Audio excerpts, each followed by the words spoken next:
She arrived as a tutor at the mansion. But the billionaire saw his long-lost dream wife. She walked into his mansion as a stranger offering lessons to a child, but the moment he saw her face, every buried memory, every silent prayer, every lost tomorrow came flooding back. Welcome to Emotional Voyage. I'm so glad you're here to share this journey with me. If this content resonates with you, please hit the like button and subscribe. Your support helps me create even deeper, more meaningful videos for our community. Let's navigate these emotions together. Isla Reed had learned long ago not to expect permanence. The studio apartment she stood in now, 4th floor, peeling wallpaper, a window that overlooked a parking lot, had been home for 11 months. That was longer than most. She folded a sweater into her suitcase with the kind of care that came from owning only a few things worth keeping. The job offer letter sat on the narrow bed beside her, already creased from being read too many times. Position, live-in tutor location, Pierce Estate, Ulster County duration, 6-month contract, renewable. 6 months. Maybe longer. Maybe not. Isla had stopped betting on longer. Her phone buzzed. The placement agency. Miss Reed, just confirming you'll arrive by 4 p.m. tomorrow. Mr. Pierce values punctuality. I'll be there, Isla said quietly. Wonderful. And just so you know, he's selective. You're the first candidate he's approved in 8 months. Isla frowned. Why? A pause. He didn't say. The call ended. Isla sat on the edge of the bed and stared at her reflection in the mirror across the room. Late 20s. Honey brown hair that never stayed where she pinned it. Light eyes that people said were kind, though she'd never felt particularly kind, just careful. She didn't know much about herself, not really. The first 12 years of her life were a blank space, a dark stretch of highway she couldn't remember walking down. The social workers told her she'd been found outside Albany, no ID, no memory, no family looking for her.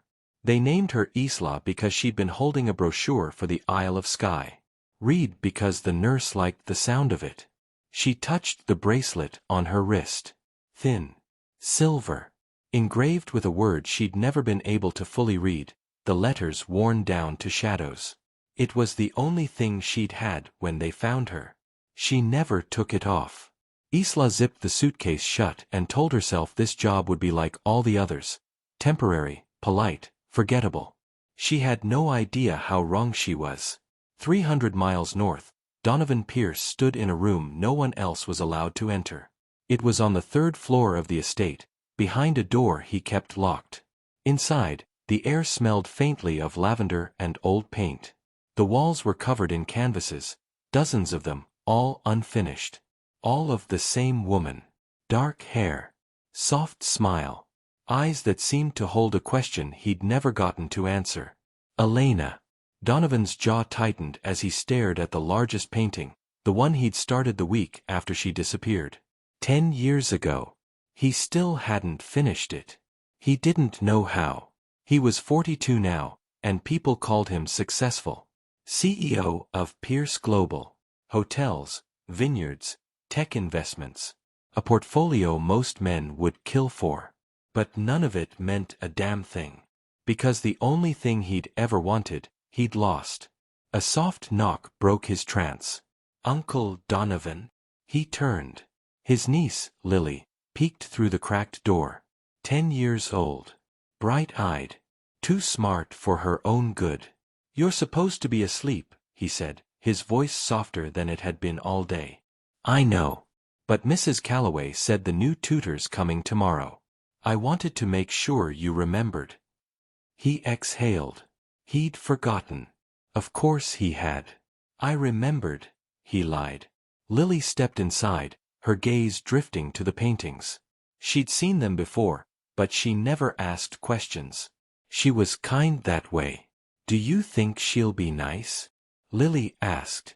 I'm sure she will be. The last one said I asked too many questions. Then she wasn't the right fit. Lily smiled a little. Then, quieter. Do you think Aunt Elena would have liked her? Donovan's chest tightened. He crossed the room and knelt in front of Lily, brushing a strand of hair from her face. "I think," he said carefully, "that Elena would want you to be happy. So if this tutor makes you happy, then yes."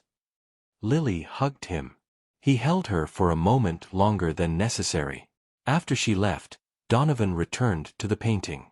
He traced the edge of the canvas with his thumb, his mind wandering back to the last day he'd seen Elena alive. The argument. The rain. The way she'd walked out the door and never come back.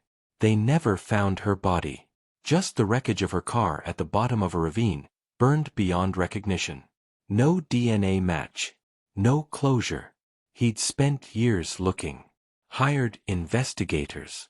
Tracked down every Jane Doe in the state. Nothing. And then he'd stopped.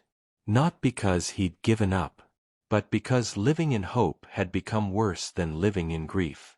He locked the door behind him and descended the staircase into the main hall.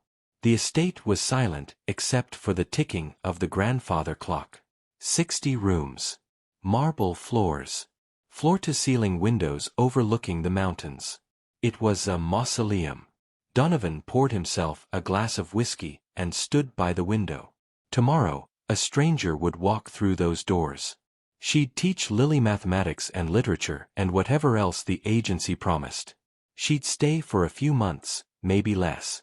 Then she'd leave, like everyone did. He told himself it didn't matter.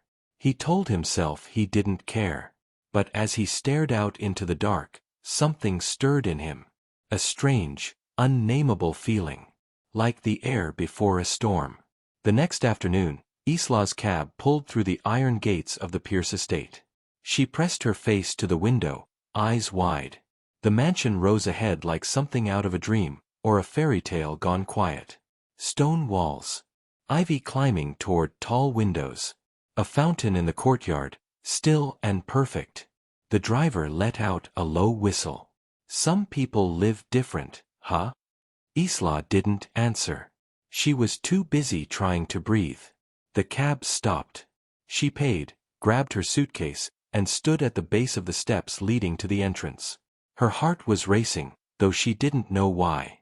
She climbed. She knocked. And inside, Donovan Pierce heard the sound, and everything in him went still. Have you ever met someone for the first time, but felt like you'd known them forever? Drop a comment below.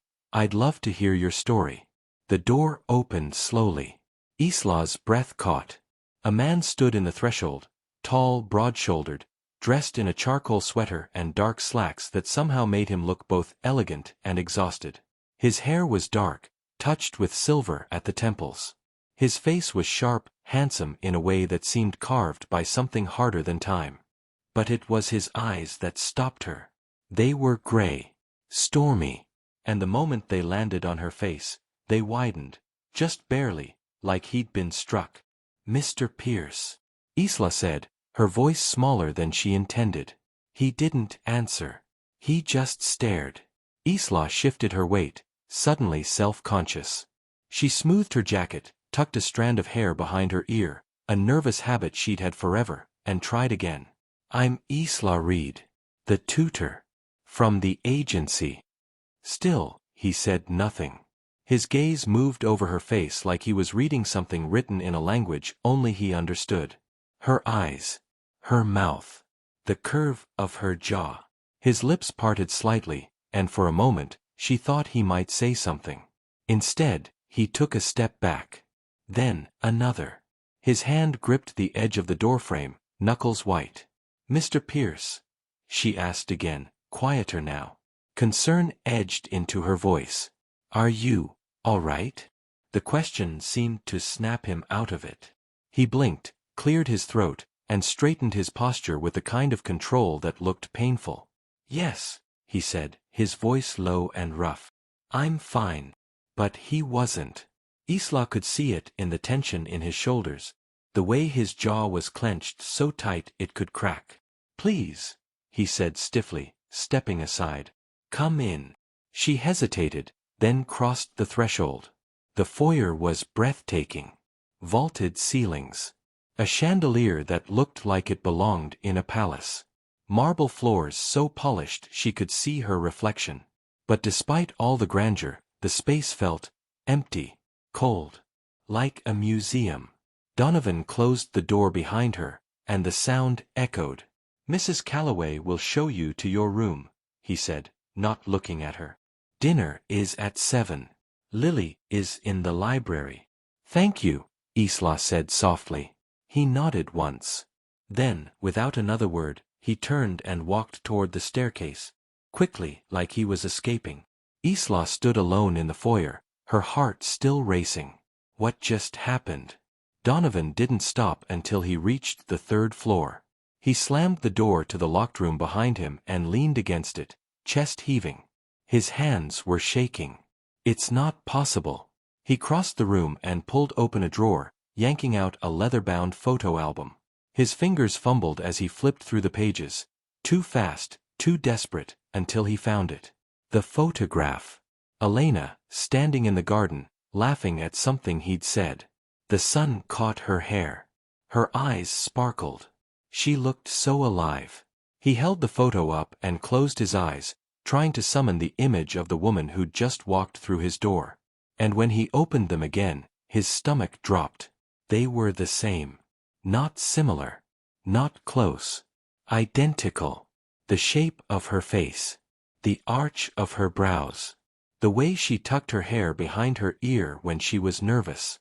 Even her voice, soft, careful, like she was always apologizing for taking up space. "No," he whispered. "No, this isn't real." But his heart was pounding, and his mind was racing, and every logical explanation he tried to build crumbled the moment he remembered the way she'd looked at him. She didn't recognize him. She'd looked at him like he was a stranger. Donovan sank into the chair by the window, the photo still clutched in his hand. Elena. For 10 years, he'd lived with her ghost. He'd searched for her, mourned her, built walls around the part of himself that had died with her. And now she was here. Downstairs. Alive. Or was she? No. No, it can't be her. Elena would remember me. She'd say something. She wouldn't. His thoughts splintered. He didn't know what to believe. He didn't know what to do. All he knew was that he couldn't breathe. Isla stood in the guest room Mrs. Calloway had led her to, staring at herself in the mirror above the vanity. Her hands were still trembling. What was that? The way he'd looked at her, like she was a ghost. Like she'd hurt him just by existing. She pressed her palm to her chest, trying to steady her heartbeat. She'd felt it too. The moment their eyes met, something had shifted. A pull. A recognition she couldn't name. Like standing on the edge of a memory she couldn't quite reach. It didn't make sense. She'd never met Donovan Pierce before. She was sure of it. Wasn't she? Isla looked down at the bracelet on her wrist. She ran her thumb over the worn engraving, the same way she'd done 1,000 times before. For some reason, it felt heavier now. She shook her head, trying to clear the fog. "You're being ridiculous. He's just intense. Rich people are weird. That's all." But when she closed her eyes, she could still see his face. The shock. The pain. The way he'd looked at her like she was someone he'd lost. That night, Isla met Lily in the library. The little girl was bright and bubbly, a stark contrast to the cold silence of the estate. She asked 100 questions, showed Isla her favorite books, and talked about her uncle with a mixture of affection and sadness. "He's nice," Lily said quietly, "but he's sad a lot. He doesn't say it, but I can tell." "Why is he sad?" Isla asked gently. Lily looked down at her hands. "Because of Aunt Elena. She was supposed to marry him. But she disappeared before the wedding. They never found her." Isla's chest tightened. "I'm sorry," she said softly. Lily nodded. Then she looked up, her eyes wide and curious. "You know what's weird?" "What?" "You look just like her." Isla's blood ran cold. "What?" "Aunt Elena," Lily said. "There are pictures of her upstairs. You could be her twin." Isla's mouth went dry.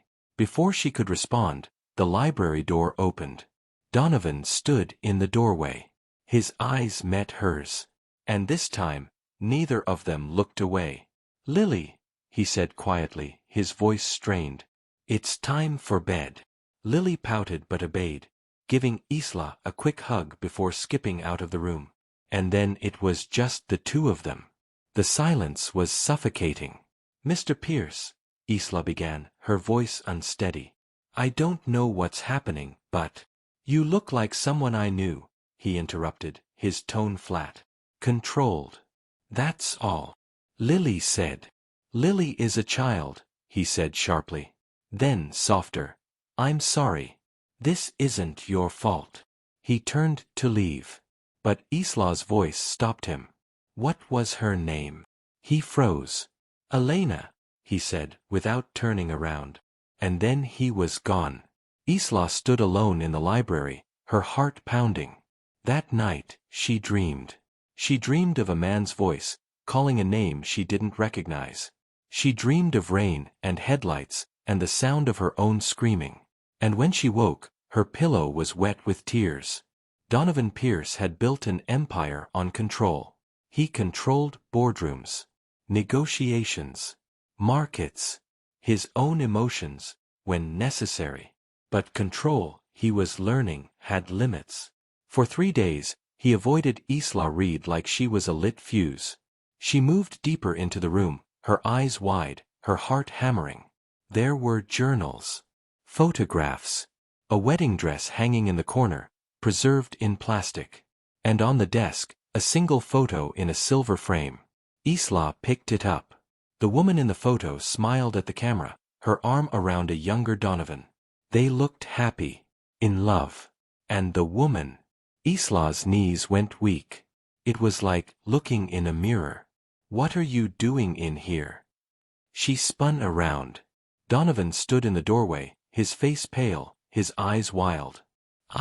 I'm sorry, Get out," he said, his voice shaking. "Donovan, please. Get out." Isla fled. She didn't stop running until she was back in her room, door locked, chest heaving. And for the first time since she'd arrived, she wondered, "Who am I?" The storm came without warning. By noon, the sky had darkened to charcoal. By 2, rain lashed against the mansion's windows like thrown gravel. By 4, the power was out. Mrs. Calloway gathered candles and flashlights, her movements calm and practiced. "Happens every few years," she told Isla. "The estate's old. The backup generator only covers the east wing, Mr. Pierce's office and the security system. Rest of us make do." Isla nodded, but she barely heard. She hadn't seen Donovan since last night. Since he'd found her in that room. Since he'd looked at her like she'd desecrated something sacred. She'd barely slept. Every time she closed her eyes, she saw those paintings. That face. Her face. It didn't make sense. None of it made sense. "Most of the staff are heading home before the roads flood," Mrs. Calloway continued, wrapping a scarf around her neck. "I'd stay, but my daughter's alone with the baby, and—" "Go," Isla said gently. "We'll be fine." Mrs. Calloway hesitated, glancing toward the staircase. "He's been up there all day. Hasn't eaten. I'll check on him." The older woman squeezed her hand. "You're a good girl, Isla." Then she was gone. And the mansion fell into silence. Lily found Isla in the library an hour later, flashlight in hand and eyes wide with excitement. "Miss Isla, we should have a candlelight dinner. Like in the old movies." Isla managed a smile. "That's a lovely idea, sweetheart. I'll set the table. You get Uncle Donovan." Isla's stomach dropped. "I don't think. Please." Lily's eyes were so hopeful, so innocent. "He's always alone. Especially when it storms. I think storms make him sad." Isla's resolve wavered. "All right," she said softly. "I'll try." She found him in his office, exactly where Mrs. Calloway had said. The room was dim, lit only by the pale gray light filtering through the rain-streaked windows. Donovan sat at his desk, staring at nothing, a half-empty glass in his hand. Isla knocked lightly on the open door. He didn't look up. "Lily wants to have dinner together," she said quietly. "Candlelight. She's very excited. Tell her I'm not hungry. She needs you. She has you." Isla stepped inside. "She doesn't want me. She wants her uncle." Finally, he looked at her. His eyes were red-rimmed. Exhausted. He looked like a man who hadn't slept in days. "I can't," he said hoarsely. "Why not?" "Because every time I look at you, I see her." His voice cracked. "And I can't keep doing this." Isla's heart twisted. She should have left. Should have respected his boundaries. But instead, she moved closer. "Then don't look at me like I'm her," she said, her voice steady. "Look at me like I'm me." Donovan laughed bitterly. "You don't understand. Then help me understand." He stood abruptly, crossing to the window. The rain blurred the world outside into streaks of gray and green. 10 years ago," he began, his voice low, "I was supposed to get married. We had the date, the venue, the dress." He gestured vaguely toward the 3rd floor. "Everything was ready." Isla said nothing. She just listened. "But 2 weeks before the wedding, we had a fight. A stupid, pointless fight about something I can't even remember. And she left. Drove off in the rain." He closed his eyes. "Her car went off the road. Into a ravine. By the time they found it, it was burned. They said she died on impact. But they never found her." His voice broke. "I searched for years. I hired investigators. I went to hospitals, morgues, shelters. I couldn't accept that she was just gone." He turned to face Isla, and the pain in his eyes was unbearable. "And then you walked through my door. And for one insane moment, I thought." He stopped himself. Isla's throat was tight. "You thought I was her." "Yes. But I'm not. I know." He ran a hand through his hair, his voice hollow. "I know you're not. But God help me, I don't know how to look at you and not see her." Silence filled the space between them.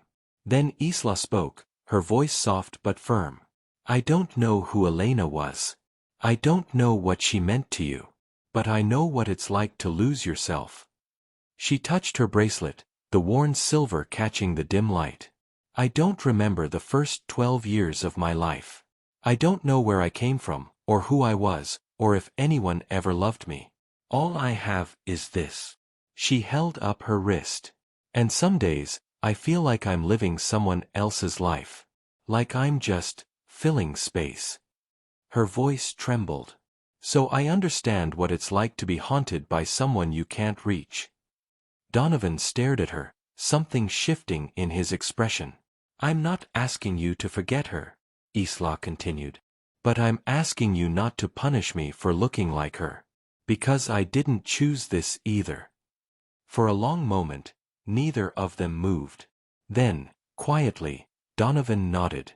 "You're right," he said. "I'm sorry. Don't apologize. Just come to dinner." He hesitated. Then, to her surprise, he nodded again. The dining room flickered with candlelight. Lily had done her best. Candles of all shapes and sizes crowded the table, and she'd set out plates and silverware with meticulous care. She beamed when she saw them enter together. "You came." Donovan gave her a tired smile. "I came." They sat. Mrs. Calloway had left a cold meal, cheese, bread, fruit, roasted chicken, but it felt warmer than any banquet. At first, the conversation was stilted, careful.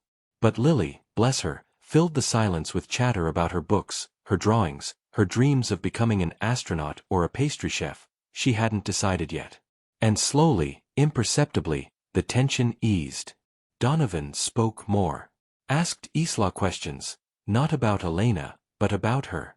Where she'd studied. what she liked to read, what made her laugh. And Isla answered. For the first time since she'd arrived, she felt like he was actually seeing her. Not a ghost. Not a replacement. Just Isla. At one point, Lily excused herself to fetch dessert from the kitchen, leaving them alone. The candlelight cast soft shadows across Donovan's face. I meant what I said earlier, he told her. I'm sorry. For everything. You were grieving, Isla said gently. That's not an excuse. Maybe not. But it's human. He smiled, small, but real. It transformed his face, softening the hard edges. You're different than I expected, he said. How so? Kinder. Stronger. He paused. More real. The words hung between them, weighted with meaning neither was ready to name. Lily returned with cookies, breaking the spell, but something had shifted. Something fragile and new had taken root. Isla couldn't sleep. The storm had passed, leaving behind a clean, cool night. Moonlight spilled through her window, painting silver rectangles across the floor. But every time she closed her eyes, she saw Donovan's face across the candlelit table. The way he'd looked at her. Not through her, but at her. And she saw something else too. The locked room. The paintings. The bracelet. The bracelet. She sat up, turning on the small lamp beside her bed. Her suitcase sat in the corner, still half unpacked. She'd never been good at settling in, always kept one foot out the door, ready to leave. But tonight, something made her dig deeper. She pulled out the small wooden box she kept at the bottom of her bag. Inside were the only remnants of her past, the bracelet she always wore, a few photographs from foster homes, and a yellowed envelope she'd never opened. The social worker had given it to her on her 18th birthday. This was with you when they found you, the woman had said. We kept it in your file. Maybe someday it'll mean something. Isla had carried it for 10 years. Never opened it. She didn't know why. Fear, maybe. Or the sense that once she looked inside, something would change forever. Her hands trembled as she picked it up now. The envelope was unmarked. Sealed. Just open it. She slid her finger under the flap. Inside was a single photograph. Isla's breath stopped. The photo showed a young woman, early 20s, dark hair, bright smile, standing beside a man in front of a fountain. The same fountain that sat in the courtyard outside. The woman looked exactly like Isla. No. The woman was Isla. Or was she? Isla flipped the photo over. On the back, in faded ink, Elena and Donovan, the day we chose the estate. Forever starts here. The room tilted. Isla's heart hammered so violently she thought she might be sick. No. No, this isn't possible. But the evidence was in her hands. She stared at the photograph, at the woman's face, at the joy in her eyes. Elena. The name felt like a key turning in a lock she hadn't known existed. And suddenly, something cracked open inside her. A memory, fragmented, hazy, like something seen through water. Rain. So much rain. Headlights. Spinning. A voice, shouting her name. Elena. Elena, stop. Pain. Fire. Darkness. Isla gasped, clutching the photo to her chest. Her hands were shaking. Her whole body was shaking. What is happening to me? She stood, pacing the room, trying to breathe, trying to think. If this photo was real, if she was Elena, then why didn't she remember? Why had she been found alone on a highway with no memory, no identity, no past? What had happened to her? She looked at the bracelet on her wrist. Then, at the photograph. Then at the window, where the mansion's east wing loomed in the moonlight. Donovan had answers. He had to. She found him in the garden. He stood by the fountain, hands in his pockets, staring at the water. He looked like he hadn't slept either. Donovan. He turned, surprise flickering across his face. Isla. It's late. I know. She stepped closer, clutching the envelope. I need to show you something. His brow furrowed. What is it? She handed him the photograph. He took it, glanced down, and froze. All the color drained from his face. Where did you get this? His voice was barely a whisper. It was with me. When they found me. Her voice shook. I never opened the envelope until tonight. Donovan stared at the photo like it was a ghost made tangible. This was taken the day we bought the estate, he said hoarsely. 3 months before the wedding. I remember everything about that day. Donovan. Isla's voice broke. What if I am her? He looked up sharply, his eyes wide and desperate. Don't, he said. Don't say that unless you're sure. I'm not sure of anything, she cried. But I can't ignore this. The bracelet. The photograph. The way this place feels. Like I've been here before.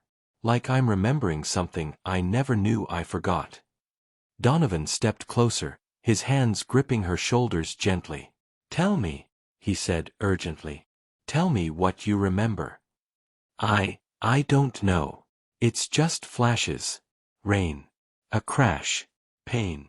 Tears streamed down her face. And a voice. Calling a name. Elena. His breath hitched. Elena, he whispered, and the way he said it, soft, reverent, aching, made something inside her break. She looked up at him, and for the first time, she didn't see a stranger. She saw him. I don't know who I am, she whispered. Then let me help you remember, he said. He took her to the locked room. This time, she didn't flinch when he opened the door. This time, she stepped inside with purpose. Donovan moved through the space, pulling out boxes, journals, photographs. This was your favorite book, he said, handing her a worn copy of Wuthering Heights. You read it so many times the spine broke. Isla opened it. On the first page, in looping handwriting. To my wild, stubborn Elena. Love always, D. Her chest tightened. He showed her more. A pressed flower from their first date. A napkin from the restaurant where he proposed.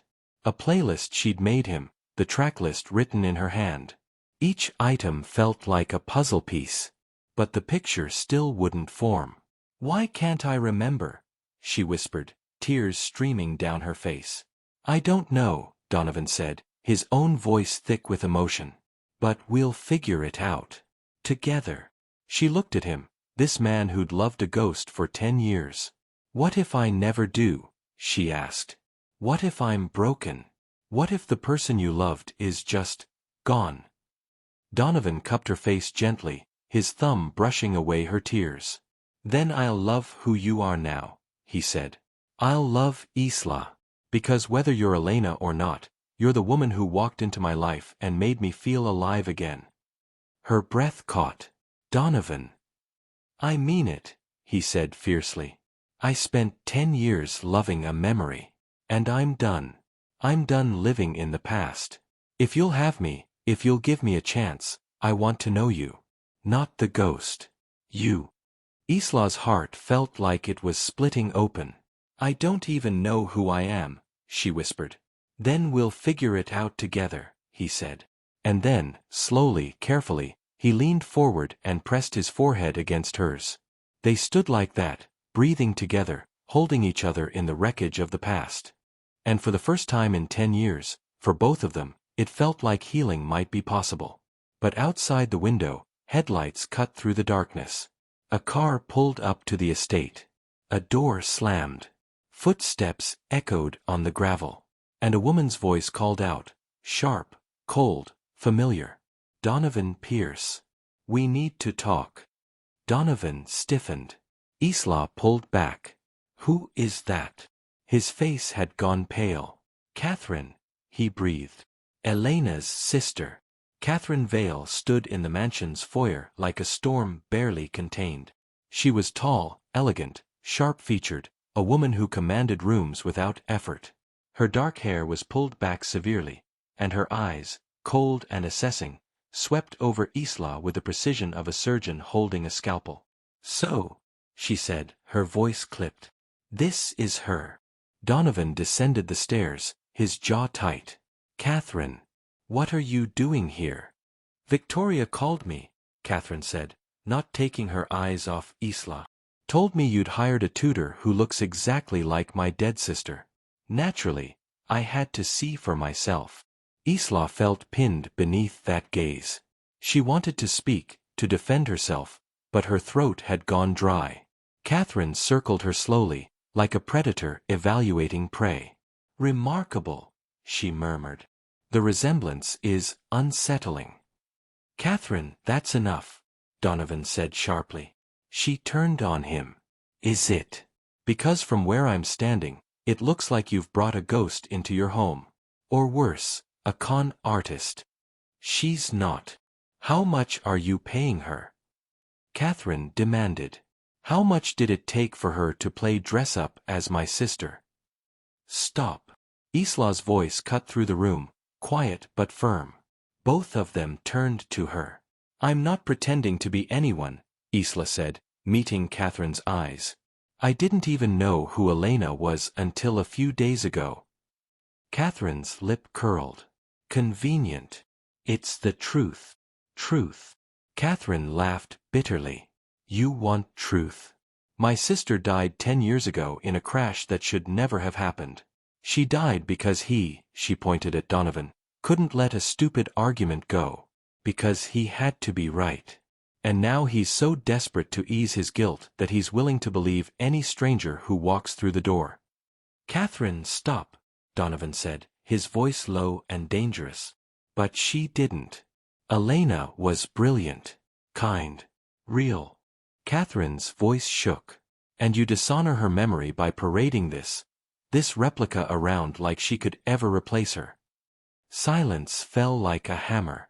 Isla's chest ached. She wanted to run, to disappear. But then Donovan stepped forward, placing himself between her and Catherine.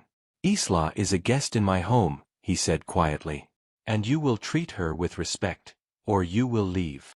Catherine stared at him, shock flickering across her face. Then her expression hardened. You're pathetic, she spat. She turned on her heel and walked toward the door. But before she left, she looked back at Isla one last time. If you have even a shred of decency, she said coldly, you'll leave before you destroy what's left of him. The door slammed. The silence that followed was deafening. Isla stood frozen, her heart hammering. Donovan turned to her, his face pale. I'm sorry. She had no right. She's not wrong, Isla whispered. Don't. He stepped closer. Don't let her get in your head. She loved her sister, Isla said, her voice breaking. And she's right. I am dishonoring her memory just by being here. No. Donovan's hands framed her face, forcing her to look at him. You are not responsible for how you look. You didn't ask for any of this. But I can't keep pretending it doesn't matter, she said, tears spilling over. Every time someone looks at me, they see her. Not me. Never me. I see you, Donovan said fiercely. Do you? Her voice was raw. Or do you just see what you lost? He flinched. And Isla pulled away, wrapping her arms around herself. I need to be alone, she whispered. She walked away before he could stop her. Isla found herself in the garden as dawn began to break. The sky was pale gray, streaked with gold. The air smelled of rain and earth and new growth. She sat on the stone bench, the same one she'd felt drawn to days ago, and let herself cry. She cried for the girl she'd been, lost and forgotten on a highway. She cried for the woman she might have been, buried in a past she couldn't remember. She cried for Donovan, trapped between grief and hope. And she cried for herself, caught in the middle of a story that wasn't hers but somehow was. Miss Isla. She looked up. Lily stood a few feet away, clutching a stuffed rabbit, her eyes wide and worried. Are you sad? The little girl asked. Isla wiped her face quickly. I'm okay, sweetheart. Lily sat beside her without asking, leaning against her side. Uncle Donovan's sad too, she said quietly. I heard him and Aunt Catherine fighting. She's always mean when she comes here. Isla's throat tightened. She's just protecting her sister's memory. But her sister's gone, Lily said simply. And you're here. That's different. Isla looked down at her, surprised. You're nice, Lily continued. You make Uncle Donovan smile. He didn't smile before you came. Lily. I don't care if you look like Aunt Elena, the little girl said. I like you. Something in Isla's chest cracked wide open. She pulled Lily into a hug, holding her tightly. Thank you, she whispered. When Isla returned to the mansion, Donovan was waiting in the library. He stood when she entered, his expression cautious. I'm not leaving, Isla said before he could speak. Relief flooded his face. Thank God. But we need to set some boundaries, she continued. I can't be Elena for you. I don't even know if I am Elena. And until we know for sure, until I know who I am, we can't. She trailed off, not sure how to finish. We can't what? He asked gently. We can't let this become something it's not, she said. I need you to see me as Isla. Just Isla. Not a second chance. Not a replacement. Me. Donovan crossed the room slowly, stopping just in front of her. I do see you, he said quietly.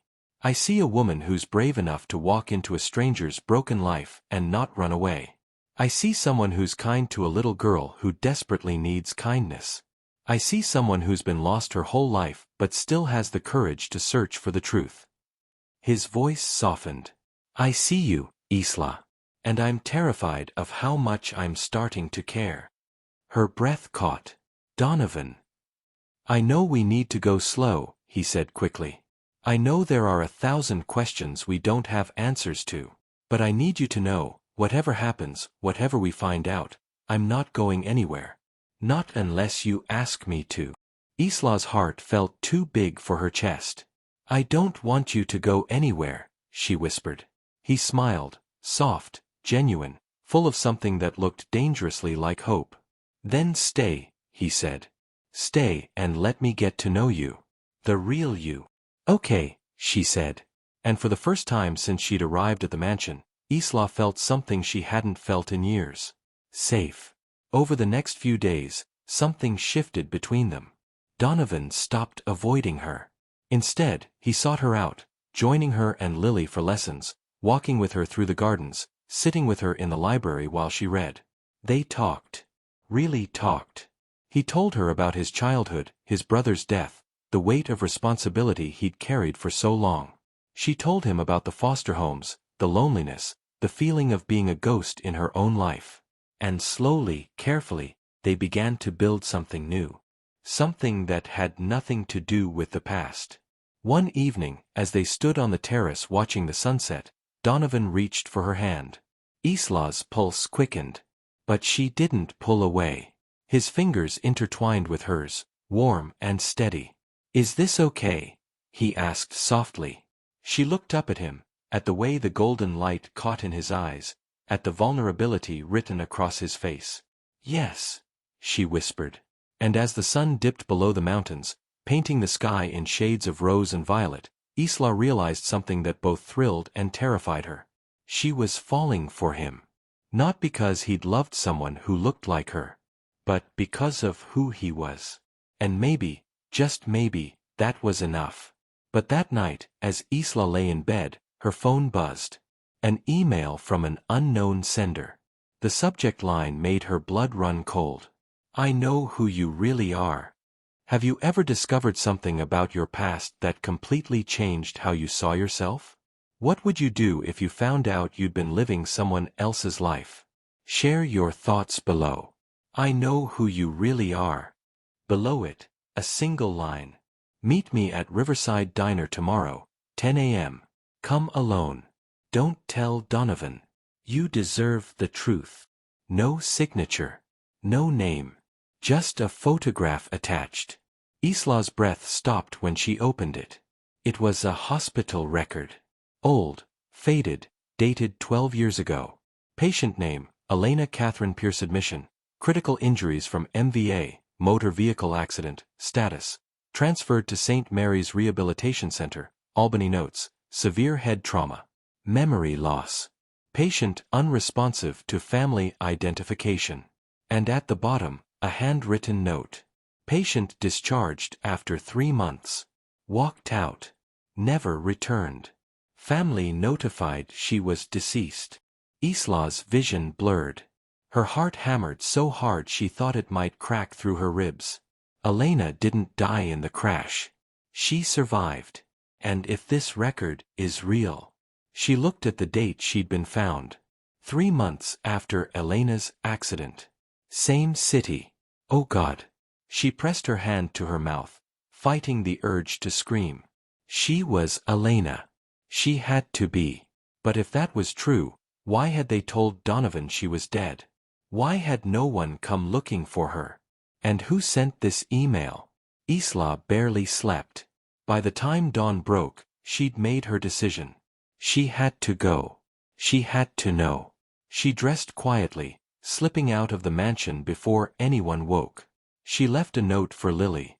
Gone into town. Back by lunch. And nothing for Donovan. She didn't know what she'd say to him. Not yet. Not until she knew the truth. Riverside Diner was a small, worn place on the edge of town. Faded booths. Chipped mugs. The smell of burnt coffee and grease. Isla sat in the back corner, her knee bouncing under the table. At exactly 10 a.m., the door opened. Catherine Vale walked in. Isla's stomach dropped. Catherine slid into the booth across from her, her expression unreadable. You came, she said. You sent the email, Isla said, her voice shaking. I did. Why? Catherine folded her hands on the table. Because you deserve the truth. And because Donovan will never give it to you. Isla's heart raced. What truth? Catherine reached into her purse and pulled out a folder. She slid it across the table. Open it. Isla's hands trembled as she did. Inside were medical records, police reports, newspaper clippings. All about Elena Pierce. My sister didn't die in that crash, Catherine said quietly. She survived. Barely. They transferred her to a rehabilitation center in Albany for traumatic brain injury. Isla's throat tightened. Why didn't anyone tell Donovan? We did, Catherine said, her voice hardening. At first. But Elena, she didn't remember anything. Not her name. Not her life. Not him. She paused. The doctors said the memories might never come back. That the person she'd been was gone. Isla felt like she was drowning. Donovan visited every day for 3 months, Catherine continued. He sat beside her bed. Read to her. Begged her to remember. But she just stared at him like he was a stranger. Tears burned Isla's eyes. It destroyed him, Catherine said. Watching the woman he loved look at him with empty eyes. So my parents made a decision. They told him she'd died. That it was kinder. That he needed to move on. That's... Isla's voice cracked. That's cruel. Maybe, Catherine said. But they thought it was mercy. And Elena, she left the hospital one night. Just walked out. No one ever saw her again. She paused. Until now. Isla looked up sharply. You think I'm her. I know you are. Isla shook her head, panic rising. The DNA test. There was no DNA test, Catherine interrupted. Donovan never had one done. He accepted what my parents told him because he was too broken to fight. Isla's world tilted. I had one done, Catherine continued. Without telling you. I took a glass you drank from last week. She slid another paper across the table. DNA match. 99.9% probability of sibling relation. Isla couldn't breathe. You're my sister, Catherine said, her voice breaking for the first time. You're Elena. and I've spent 10 years believing you were dead. Tears streamed down Isla's face. I don't remember, she whispered. I don't remember any of it. I know. Catherine's own eyes were wet now. And maybe you never will. But you deserve to know who you were. And Donovan. Her voice hardened again. Donovan deserves to know the truth. I can't tell him this, Isla said, shaking her head frantically. It'll destroy him. He's already destroyed, Catherine said. You walking into his life looking like you do, making him hope, that's what's cruel. He needs to know. And then he needs to let you go. What? Isla's heart stopped. Catherine leaned forward, her gaze fierce. You're not the woman he fell in love with, Elena. That woman is gone. You don't remember him. You don't remember your life together. And if you care about him at all, if you have any shred of mercy, you'll walk away before you break him all over again. Isla's voice failed. He's spent 10 years grieving you, Catherine said. Don't make him spend the rest of his life loving a ghost who can't love him back. The words hit like a physical blow. Isla stood abruptly, the chair scraping loudly. I need to go. Isla, Elena, wait. But she was already running. She didn't go back to the mansion. She couldn't. Instead, she drove. Nowhere. Everywhere. Her mind was a hurricane. I'm Elena. I was engaged to Donovan. I loved him. I was going to marry him. And I don't remember any of it. She pulled over on a deserted road and screamed. Screamed until her throat was raw. Because Catherine was right. She wasn't the woman Donovan had loved. That woman had died in the crash, not physically, but in every way that mattered. Isla Reed was what remained. A blank slate. A stranger wearing a dead woman's face. And Donovan. God. Donovan. He'd been falling for her. She'd seen it in his eyes. Felt it in the way he touched her hand. But he wasn't falling for her. He was falling for the ghost of who she used to be. And she'd let him. She'd let herself believe they could have something real. But it was all built on a lie. I have to leave. The thought came swift and certain. She had to leave before she hurt him more. Before she let him hope for something that could never be. She had to disappear. Again. When she finally returned to the mansion, it was late afternoon. Donovan was waiting in the foyer, his face pale with worry. Where have you been? He demanded. You've been gone for hours. I tried calling.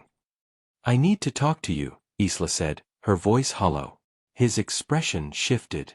What's wrong? She couldn't look at him. I'm leaving. Silence. What? His voice was barely a whisper. I'm leaving, she repeated, forcing the words out. Tonight. I've already packed. Why? He stepped closer. Isla, what happened? Did Catherine?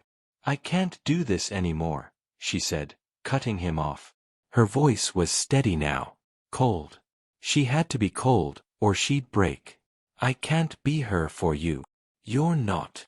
Yes, I am. Her voice cracked. Every time you look at me, you see her. Every time you touch me, you're remembering her.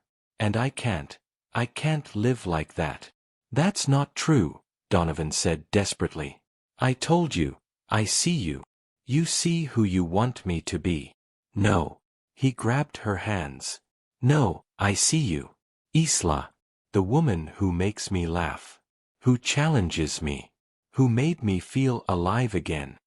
Tears poured down her face. I'm sorry, she whispered. But I can't stay. Don't do this, he begged. Please. Whatever happened, whatever someone told you, we can work through it. She pulled her hands free.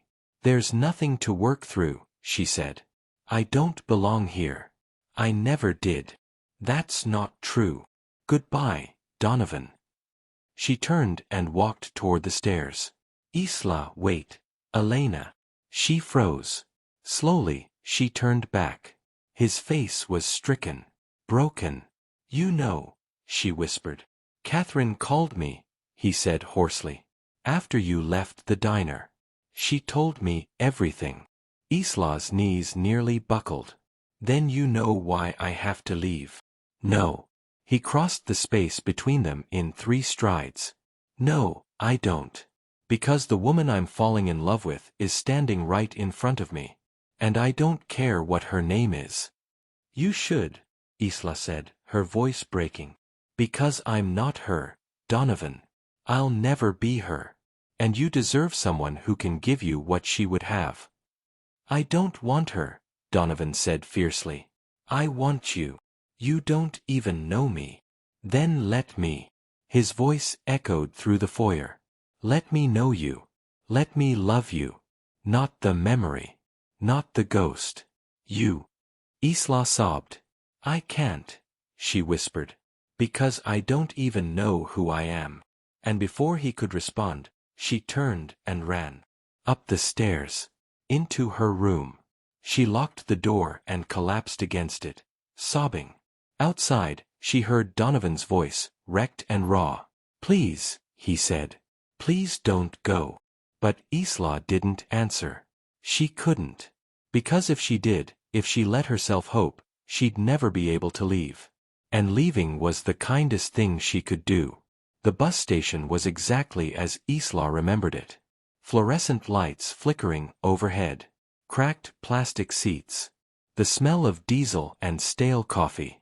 A departure board clicking through destinations like a countdown to escape. She'd been here before. Different city, same desperation.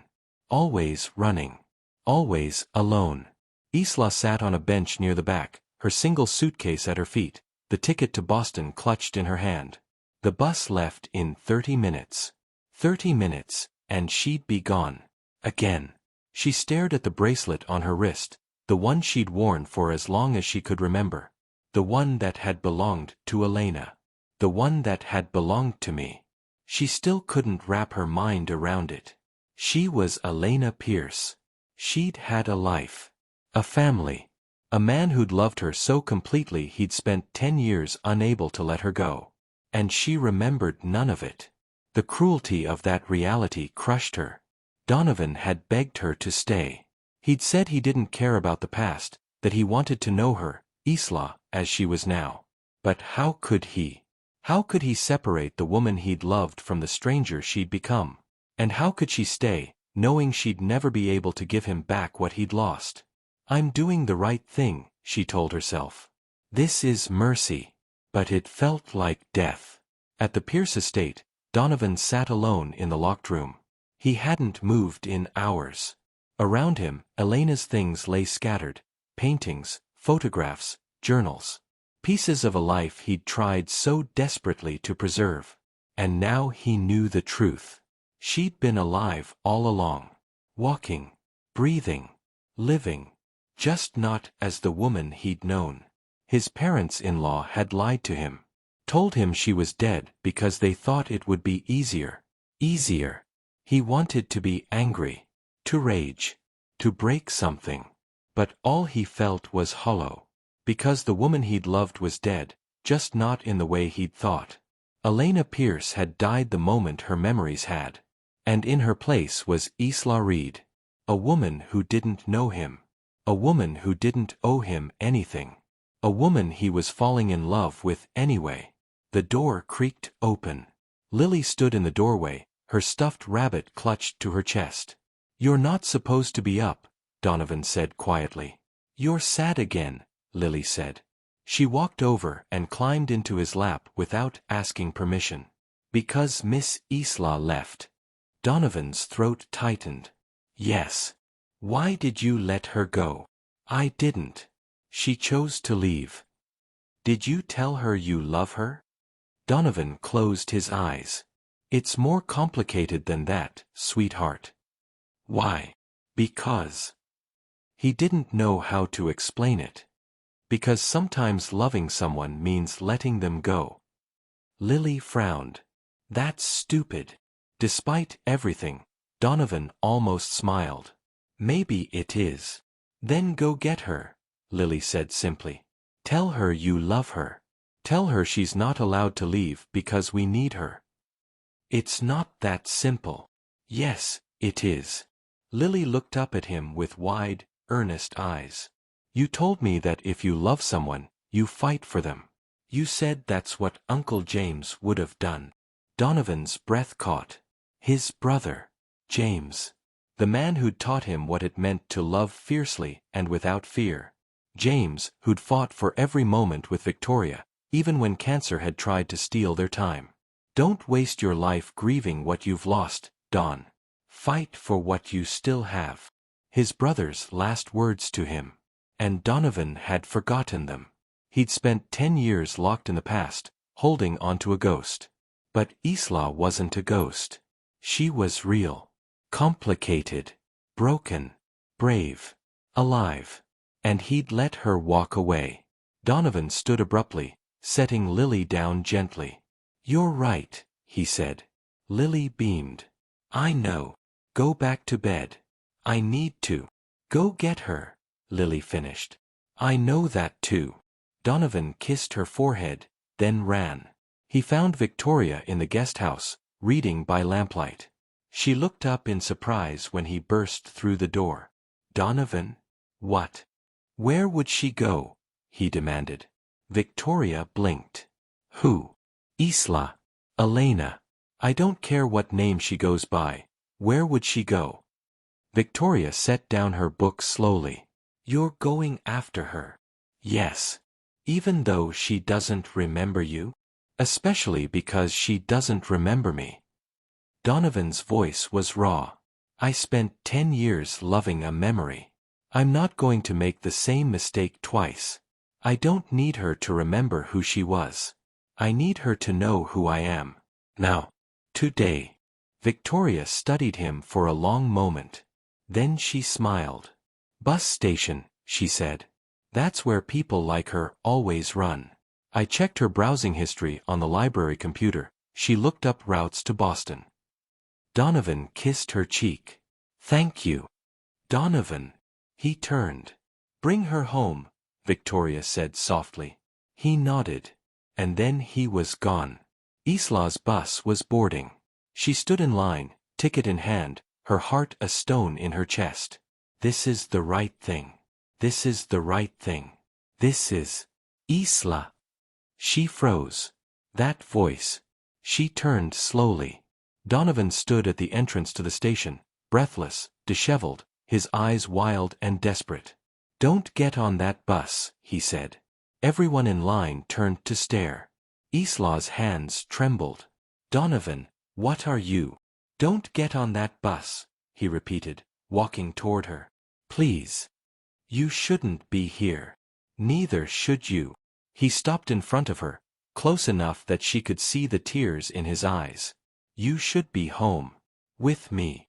I can't. Yes, you can, he said. And I can give you 1,000 reasons why, but it all comes down to one. I love you. Isla's breath hitched. You don't love me, she whispered. You love who I used to be. No.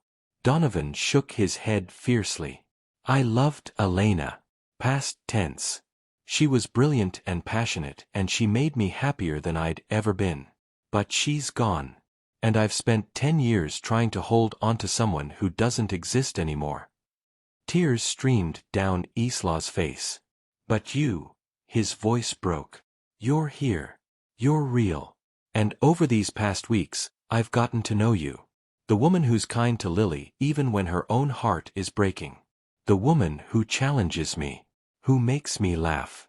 Who's brave enough to face a past she doesn't even remember. He took her hands. I'm not asking you to be Elena, he said. I'm asking you to be Isla. To stay. To let me know you. All of you. The good, the broken, the scared parts. All of it. Isla sobbed. What if I never remember? What if I can't give you what she would have? Then we'll build something new, Donovan said. Something that's ours. Not a second chance at what we lost, a first chance at what we could have. I don't even know who I am, she whispered. Then let's figure it out together, he said. You don't have to run anymore. You don't have to be alone. He cupped her face gently, his thumbs brushing away her tears. I'm falling in love with you, Isla Reed, he said. Whoever you were before doesn't matter. I want you. Today. Tomorrow. However long you'll let me. Isla looked into his eyes, gray and stormy, and seeing her. Really seeing her. Not the ghost. Not the past. Her. I'm terrified, she whispered. So am I, he said. But I'd rather be terrified with you than safe without you. She laughed through her tears. And then she kissed him. Right there in the middle of the bus station, with strangers watching, and her suitcase at her feet, and her ticket to Boston crumpled in her hand. She kissed him like he was oxygen. Like he was home. When they finally pulled apart, Donovan rested his forehead against hers. Come home, he whispered. Isla nodded, her heart full and breaking and healing all at once. Okay, she said. Okay. Okay. He smiled, wide and genuine and beautiful. And together, they walked out of the bus station. Hand in hand. Toward something new. Toward home. 6 months later. The garden had never looked more beautiful. White roses climbed the trellises. Lanterns hung from the trees, casting warm golden light across the stone pathways. A string quartet played softly near the fountain, the same fountain where a photograph had once been taken of a couple who'd planned a future that never came. But today wasn't about what had been lost. Today was about what had been found. Isla stood in front of the mirror in the guest room, her room now, truly hers, adjusting the simple ivory dress she'd chosen. It wasn't a wedding gown. This wasn't a wedding. It was something else entirely. A beginning. You look beautiful, Victoria said from the doorway. Isla turned, smiling. Over the past months, Victoria had become something like a mother to her. Patient, wise, fiercely protective. I'm nervous, Isla admitted. That's normal. Is it? Isla touched the bracelet on her wrist. She still wore both now, Elena's and the new one Donovan had given her. I still don't remember, Victoria. Not really. Just flashes. Feelings. Nothing concrete. Victoria crossed the room and took her hands. Memory isn't everything, she said gently. Love isn't about remembering every moment. It's about choosing someone. Today. Tomorrow. Over and over again. Isla's eyes burned with tears. He deserves someone whole. He deserves someone who loves him, Victoria corrected. And you do. I see it every time you look at him. Isla nodded, swallowing hard. Besides, Victoria added with a small smile, you've given him something Elena never could. What's that? A future without ghosts. Downstairs, Donovan stood in the library with Lily, adjusting his tie for the 3rd time. You're fidgeting, Lily observed. I'm not fidgeting. You are. She grinned up at him. You're nervous. Maybe a little. Why? You love her. She loves you. It's easy. Donovan smiled. You make everything sound easy. That's because grown-ups make things too complicated. Lily smoothed his jacket. There. You look handsome. Thank you, sweetheart. She hugged him suddenly, fiercely. I'm glad she came back, Lily whispered. I'm glad you didn't give up. Donovan's throat tightened. Me too. A knock at the door interrupted them. Catherine stepped inside. Over the past months, she and Isla had been working to rebuild their relationship. It was slow, painful at times, but real. Catherine had apologized for her harshness. Isla had forgiven her. And gradually, the sisters had begun to find each other again. Not as they'd been, but as they were now. She's ready, Catherine said softly. Donovan nodded, his heart racing. The ceremony, if it could be called that, was small. Just family. Victoria, Lily, Catherine, Mrs. Calloway and a few close staff members who'd become like family over the years. No priest. No formal vows. Just Donovan and Isla, standing together in the garden as the sun began to set. Isla had suggested this months ago, after one particularly difficult therapy session where she'd broken down, frustrated by her inability to remember.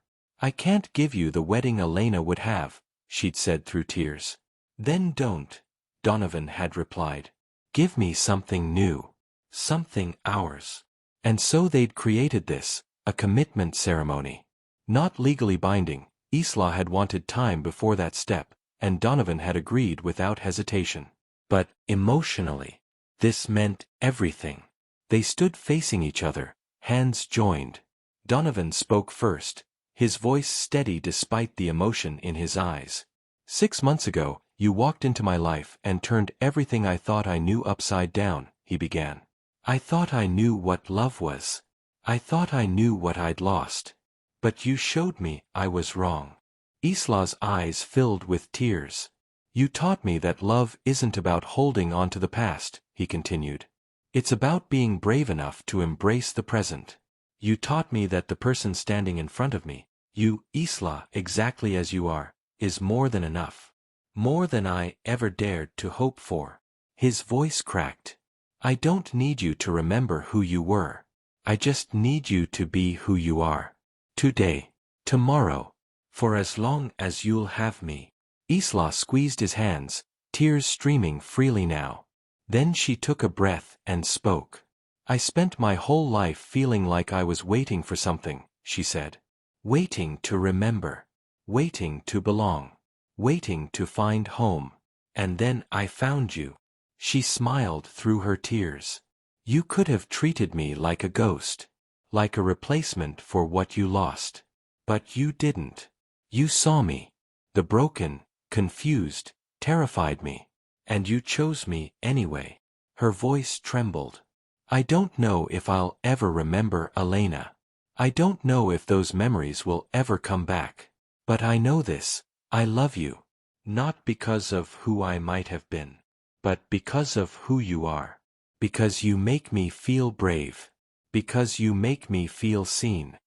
She touched his face gently. "You're my home, Donovan. And I choose you. Today. Tomorrow. For as long as you'll have me." Donovan pulled her close, pressing his forehead to hers. "Always," he whispered. And then he kissed her. Soft. Tender. Full of promise. The small gathering erupted in applause. Lily cheered loudest of all. Later, as twilight deepened into night, Isla and Donovan stood alone by the fountain. The party continued behind them, laughter and music drifting through the garden, but they'd stolen a moment to themselves. "Do you remember this spot?" Donovan asked softly. Isla looked at the fountain, at the stone bench nearby. And for a moment, just a flicker, something stirred. A flash of memory. Standing here. Younger. Laughing. A man's arms around her. "This is it," he'd said. "This is where we'll build our life." Isla gasped softly. Donovan noticed immediately. "What is it?" I think I remembered something," she whispered.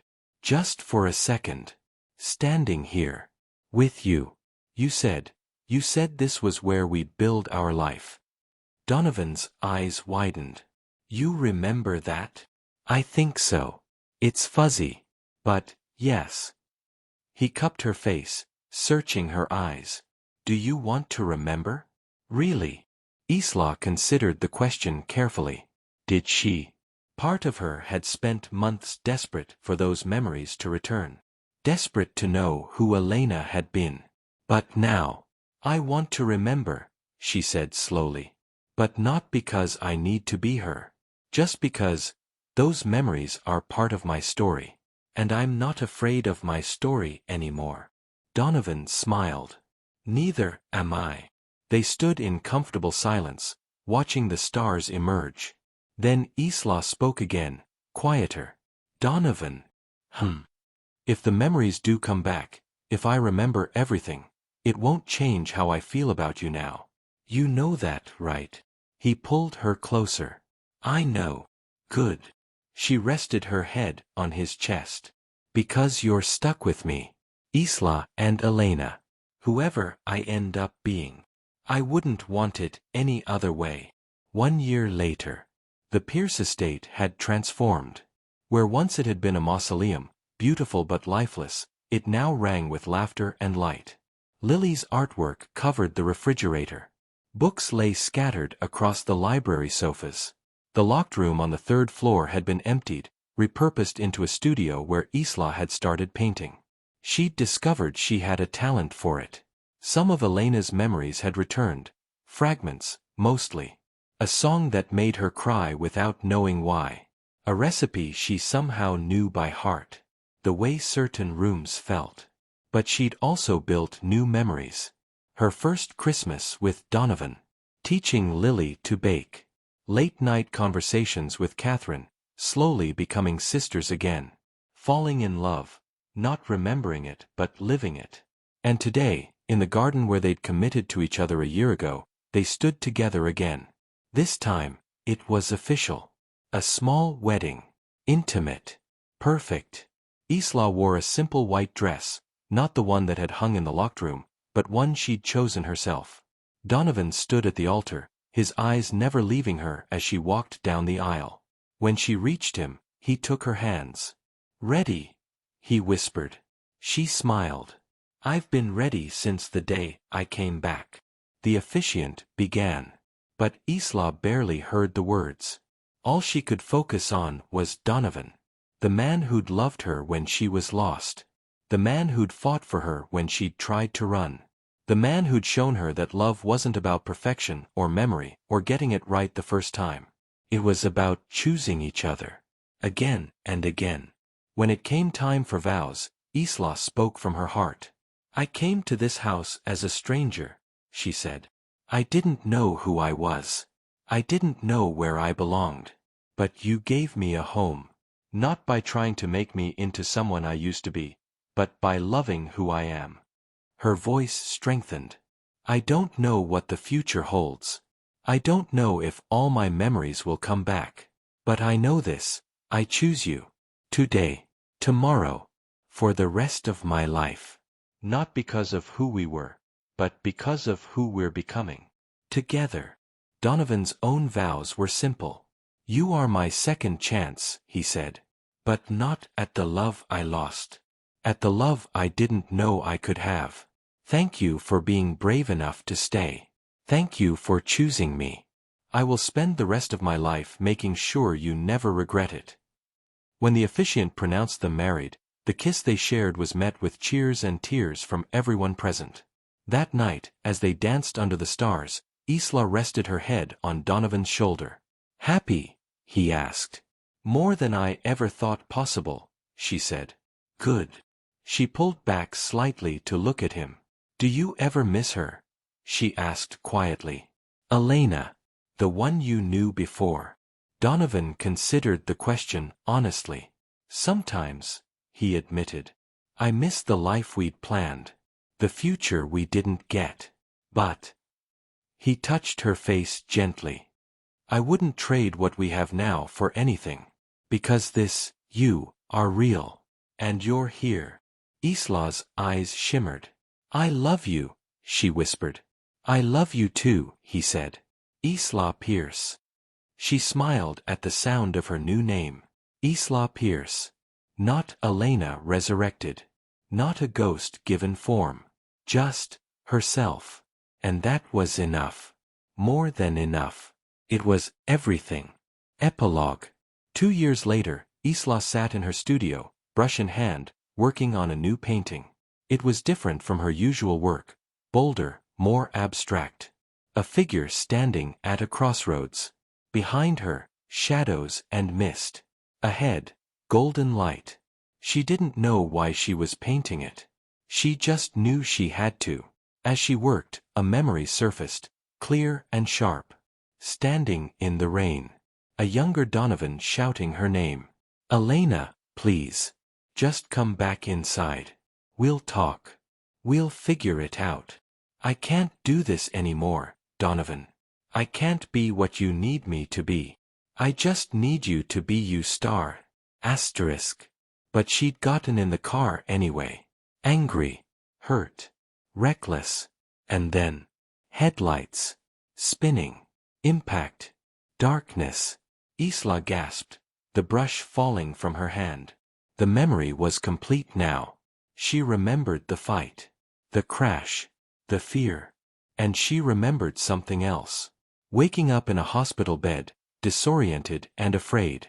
A doctor asking her name. And realizing, she didn't know. The terror of that moment. And then, later, walking out of the rehabilitation center in the middle of the night because she couldn't bear being someone she didn't recognize. Tears streamed down her face. But they weren't tears of grief. They were tears of understanding. She'd been running even then. Running from a life that didn't fit. From expectations she couldn't meet. And maybe, just maybe, losing her memory had been a strange kind of grace. A chance to start over. To become who she was meant to be. The door opened. Donovan stepped in, concern crossing his face when he saw her tears. "What's wrong?" "I remembered," she said softly. "The crash. The fight. All of it." He knelt beside her chair. "And," she smiled through her tears, "and I'm glad it brought me here. To you. To this." Donovan exhaled in relief, pulling her into his arms. "Me too," he whispered.